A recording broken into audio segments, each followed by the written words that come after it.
Hello guys, today's video guys, punta tayo ng Umarika guys, sa lang para maka-unwind tayo guys. At ayan na kami guys, marami kaming hinaakot dyan guys sa mga kalakal guys, magpapakilo kami, charot lang guys. Pupunta namin dyan guys yung mga ate guys, na mga badyaw guys, na kapatid natin guys, na nasa lanta ng El Nino guys. Charot lang guys, at ito na guys, may nakita na tayong dragon guys, at lahat makikita nyon guys sa amin yan guys, charot lang. At ito guys, yung pinakaganda guys, sa bukid guys, maraming langka guys. Kasi ang lubog-lubog guys, sinasaka niya pa guys, sarot. At may nakita akong kasoy guys, ayan. Kumain ko na yan guys, ang sarap-sarap guys, ayan. Dali lang, dumiga pa ng maho ang sod daw. Doon nakapaligo mo ko. Ay, binteng sa akin, sa'yo gali yung... Ay, kadag ko, hindi guys, ang mga batuan nila guys, oh. Kaon ka mo guys, oh. Inyo lang, oh.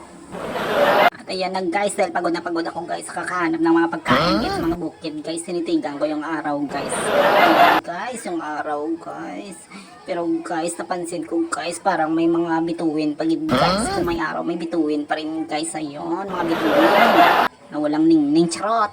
Ayan na guys, dumadami yung bituin sa amin. At guys, 3, 6, 7, 8, 9 ay, ano na yung mga buhi naman. Kabongga guys, ang amo niya nga panimalaya guys. Manadan guys, gandar guys, ang salingpan guys, may mga bituin pa guys, sadya gani ka na magulan guys.